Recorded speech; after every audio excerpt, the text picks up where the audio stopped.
Meus amigos, começando mais um bate-papo nessa manhã de quinta-feira. Quinta-feira hoje são 19, né? São 19, amanhã 20. É isso mesmo. E hoje é rapidinho, dois assuntos apenas, vamos tratar aqui. A guerra do Oriente Médio, o que está acontecendo lá, as consequências, a questão do documento que o governo brasileiro encaminhou para a ONU. Daqui a pouco a gente fala sobre isso. E outro assunto é o relatório, né? O relatório da relatora. É o relatório da relatora. A gente volta daqui a pouquinho com esses dois assuntos.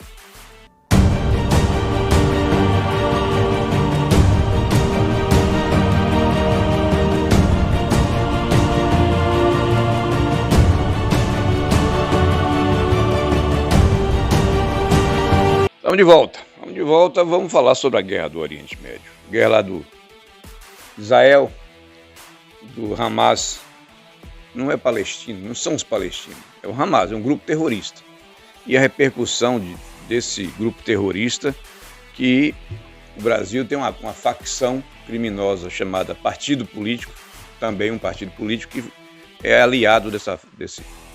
Que está dizendo isso não sou eu, que está dizendo isso é o embaixador de Israel no Brasil, que fala sobre isso. Quando ele viu o documento que o governo brasileiro encaminhou para a ONU, pedindo para que o Israel levantasse uma bandeira branca e ficasse levando tiro, crianças assassinadas, mulheres estupradas e o governo, o exército de Israel com a bandeirinha branca. Não faz isso não. E eles matando, o Hamas matando, o grupo terrorista Hamas, deixa ficar bem claro, né? O grupo terrorista Hamas matando, Israel com a bandeirinha branca. Não vão matar vocês não, deixa, pode matar a gente, pode estuprar as mulheres, pode matar as crianças, degolar a criança, faça tudo isso e eu tô aqui com a bandeirinha branca. Foi isso que o governo brasileiro propôs através do Itamaraty, eu acho que foi isso. E aí eu vou trazer agora o vídeo da fala do embaixador de Israel. Assista o vídeo aí, a decepção desse homem e o que ele fala. O partido do presidente Lula, o PT, aprovou na segunda-feira uma resolução na qual eles condenam os ataques terroristas do Hamas, porém dizem que Israel está fazendo um genocídio. Eles usam o termo genocídio para dizer o que está acontecendo em Gaza. Como que Israel recebe essa resolução do PT? É difícil reagir, porque não é só que acusamos Israel de genocídio, também dizem que Israel e a Hamas devem parar, condenar assassinados dos dois lados. Really? Isso é a maneira de um partido que está falando sobre direitos humanos, direitos humanos, matar crianças, estuprar mulheres, esses valores do PT que eles apoiam. Para mim, eles perderam isso. Perderam toda a visão da humanidade. Apoio deles para os palestinos é uma coisa. Podemos discutir isso, mas apoiar Hamas? Eles perderam isso totalmente. Totalmente. We are on the ground doing the hard work of diplomacy. And while we recognize Brazil's desire to move this text forward, we believe we need to let that diplomacy play out, especially when Secretary General Guterres, President Biden, Secretary Blinken, and regional actors are engaged in intensive dialogue on the very issues we are deliberating on today. Colleagues, the United States is disappointed this resolution made no mention of Israel's rights of self-defense. Like every nation in the world, Israel has the inherent right of self-defense as reflected in Article 51 of the UN Charter. Following previous terrorist attacks by groups such as Al-Qaeda and ISIS, this council reaffirmed that right. This text should have done the same. Vamos de volta. Vocês viram aí a fala, a decepção do embaixador de Israel com o governo brasileiro. O cara fica sem palavra, o cara fica travado, eu não tenho o que falar. É tão ridículo. Porque uma característica do PT, da esquerda, é ser burro. São mau caráter e burro. São duas características. Primeiro, mau caráter. Segundo, burros. E aí eles fazem isso com a maior naturalidade. Essas coisas que eles fazem, eles não ficam com a face, o rosto, a cara, no caso dele, a cara vermelha, porque são burros mesmo. Com relação à guerra do Oriente Médio, a guerra lá de Israel, o jornal Globo soltou aí uma matéria dizendo que o Putin manda caças com mísseis hipersônicos monitorar porta-aviões americanos, dos Estados Unidos. Esse porta-aviões foi enviado para Israel e a ONU não, que ONU? O Putin mandou caças com mísseis hipersônicos monitorar esses aviões. A coisa lá começa a tomar uma proporção, o mundo todo já está se envolvendo naquela guerra. Não é uma guerra localizada mais ali no Oriente Médio, não. Já está todo o mundo sendo mobilizado por conta disso. Aqui no Brasil, os defensores do terrorismo, vestido de vermelho, com a bandeirinha vermelha e símbolo PCO, PT, PSOL, eles estão aí agredindo. Eu vi um vídeo que o cara disse: eu sou professor. Meu Deus do céu, eu sou professor. Como se hoje, infelizmente, eu falo isso com muita tristeza, que professor já foi um negócio assim, uma profissão extremamente respeitada por pessoas que mereciam respeito. Hoje nem sempre é assim. Nem sempre é respeitada, e mesmo porque nem todos merecem respeito. Transformaram uma coisa, uma função, uma profissão honrada nisso que está aí. Aí eu sou professor. Não significa muito mais coisa, não, infelizmente. Não é só ser professor que hoje que significa alguma coisa. Tem que ser mais do que ser professor. Tem que ser professor e ter vergonha na cara, ter caráter. A gente está vendo aí muitos que não têm. Em todos os locais, inclusive por aqui. Mas é isso. Então a coisa está bem espinhada. Essa guerra, e vai tomando uma proporção que só Deus. Esse negócio do Putin agora, de querer, não, vamos monitorar esses aviões dos Estados Unidos. Agora a carta, o documento do Brasil para a ONU, meu Deus do céu. Vamos lá, vamos tocar para frente. Trazer um pequeno intervalozinho, daqui a pouco a gente volta com a repercussão do relatório do Flávio Dino. Relatório do Flávio Dino. A gente volta daqui a pouco.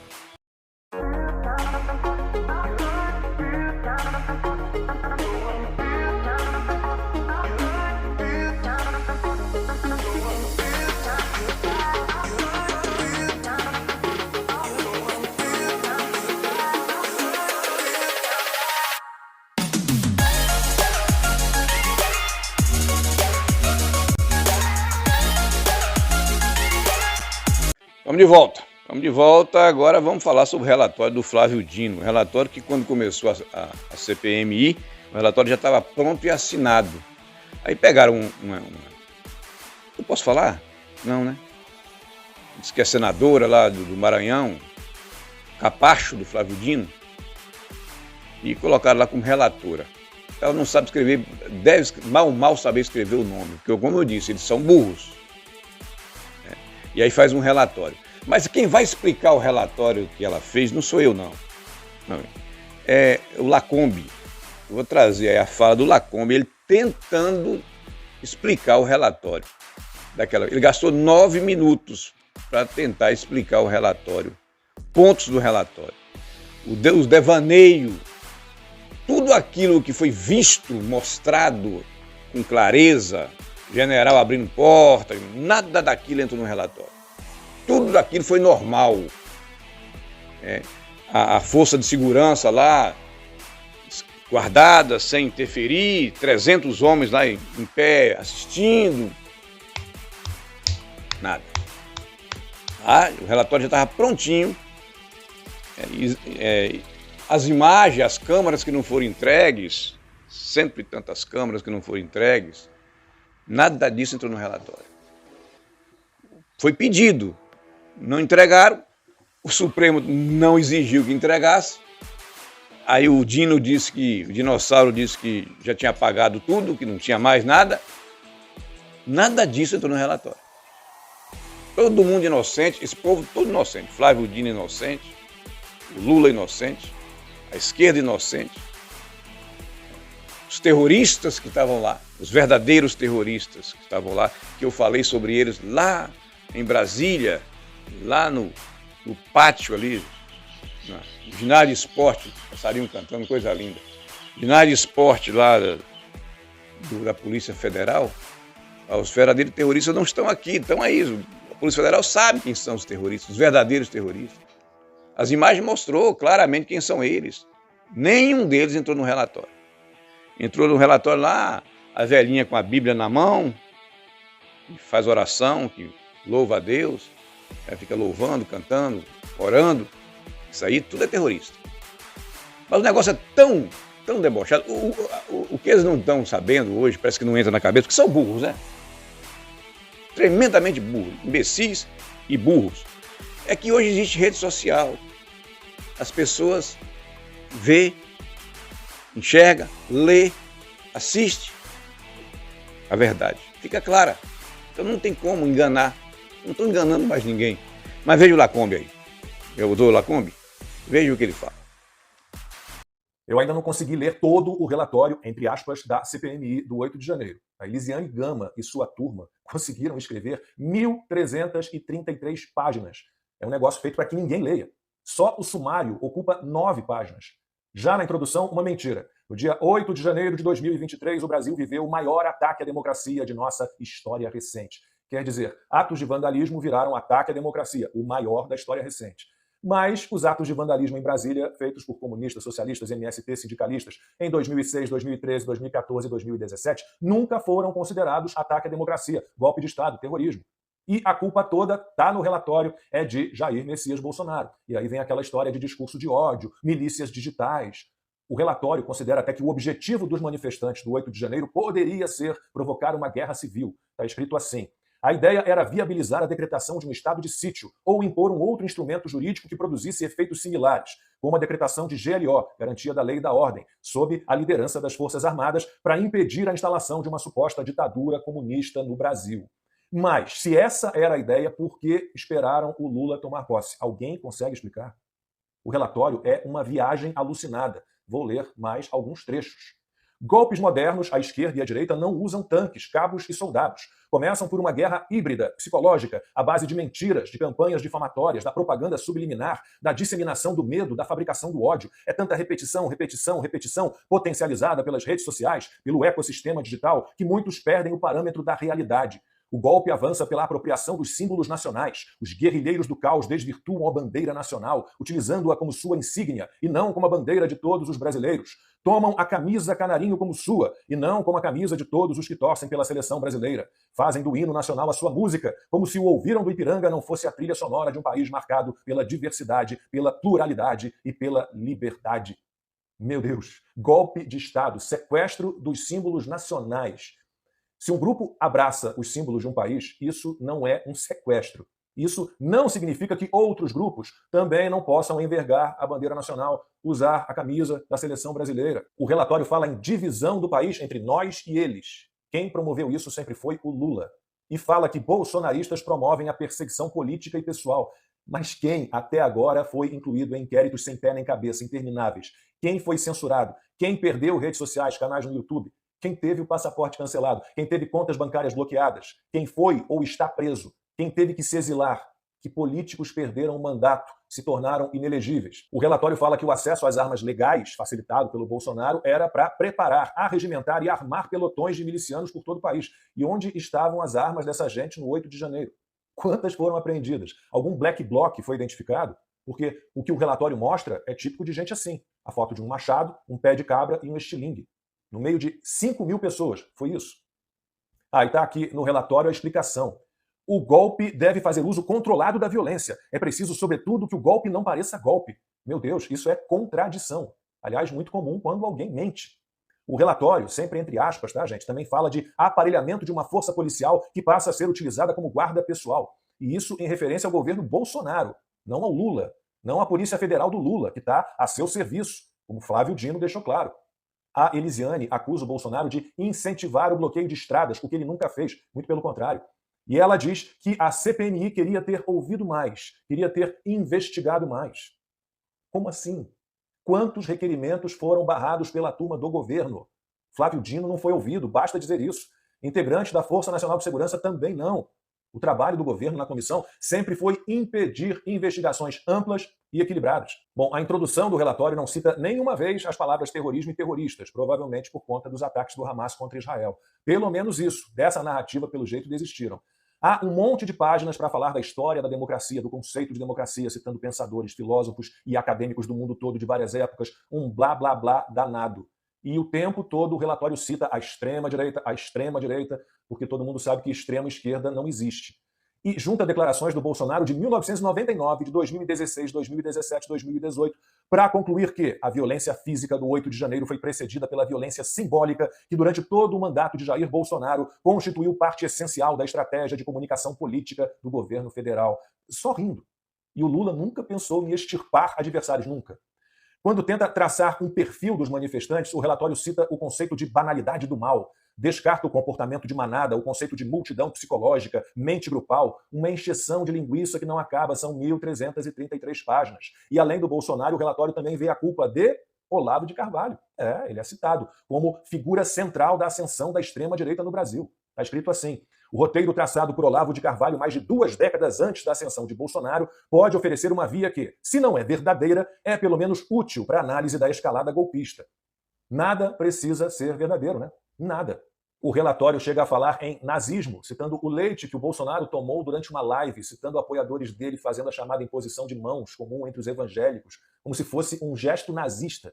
Numa boa, não dá para ler o relatório. Eu fiz uma leitura dinâmica a muito custo até a página 300. E chega, né? Para desmerecer essa porcaria, basta lembrar que o governo fez de tudo para que não houvesse CPMI.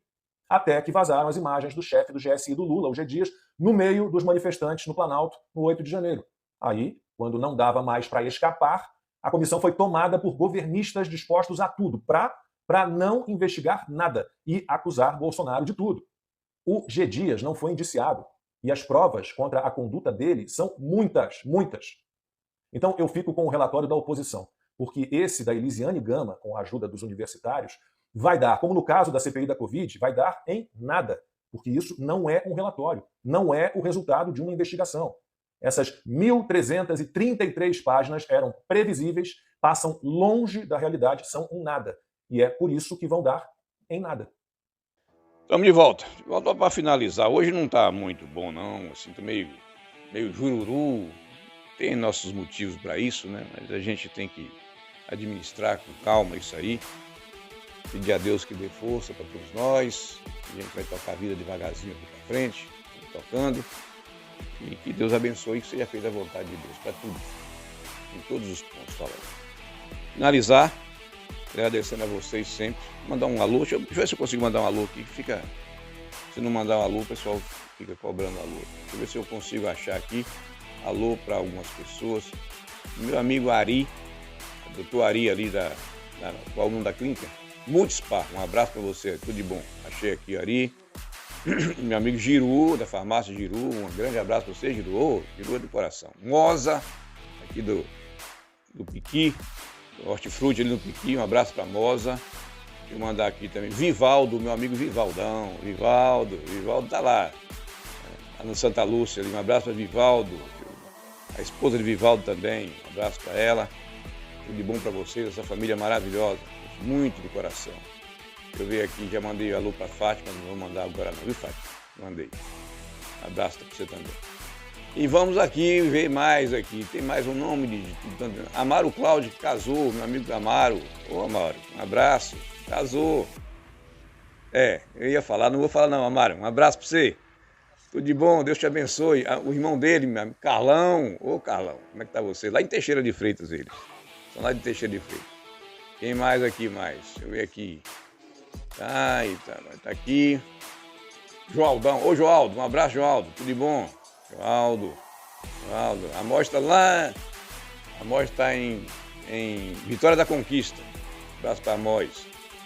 O deputado Robinho, ô Robinho, um abraço, ó. Seu vídeo, o negócio foi Foi brabo. Vavá da farmácia, um abraço pra Vavá, tudo de bom. Brito do hotel, um abraço pra Brito. Aí, quem mais? Mas tá tudo, tá bom, né? Manchete, ô Manchete. Manchete lá da feira do Bueiro. Um abraço pra vocês, que Deus abençoe, tudo de bom pra vocês. Desculpe aí que hoje eu tô meio jururu, mas vai melhorar. Fiquem todos com Deus, até amanhã, se Deus quiser.